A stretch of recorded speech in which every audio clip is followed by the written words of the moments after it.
I'm not looking for an algorithm that has an impact in my reading time. I'm looking for an algorithm that gives value to my report.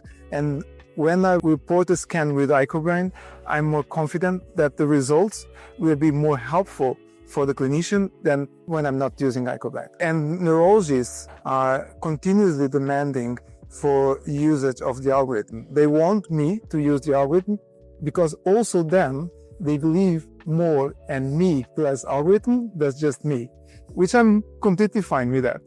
I remember a patient that I've been following up for 5 years, and for 5 years, he wants us to quantify his brain in terms of atrophy.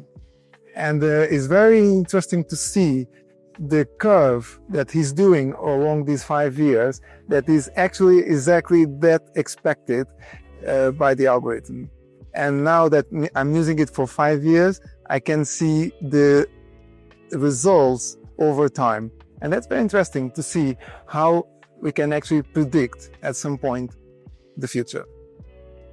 MS drugs at the moment are so good that if I see in a day, we see easily 20 or 30 follow-up scans for patients on the treatment, and perhaps only one of them will have a new lesion. So the other 25 to 29 are stable. And that's, if you have the reliable AI tool, which would, make that call for you, you can just verify quickly and then go. I think that is where AI can be very helpful. So the most useful AI tools, I think, like icobrain Aria actually, will help us to really standardize the information that we as radiologists gather, what we assess, and then what we report. I think that that is very important to get the proper treatment. I'm a big believer in standardization. I think that we need to all work together.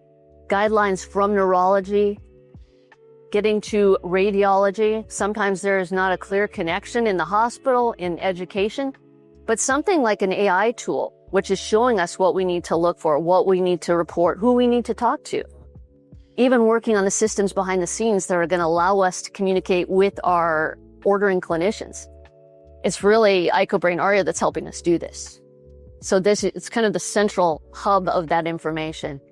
So in that way, for Alzheimer's, for Aria, this is a particular use case that I'm familiar with, but I think that's true in everything. I know it's true in multiple sclerosis as well and other diseases. So to me, that's probably the most important use of AI in radiology.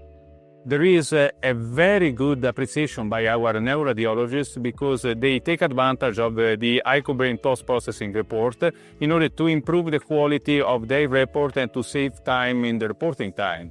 On top of this implementation increased and enhanced the collaboration between our specialists and the referral doctors because they want that we integrate these AI solutions in our operation in order to have an additional information for the early diagnosis and treatment of the patients.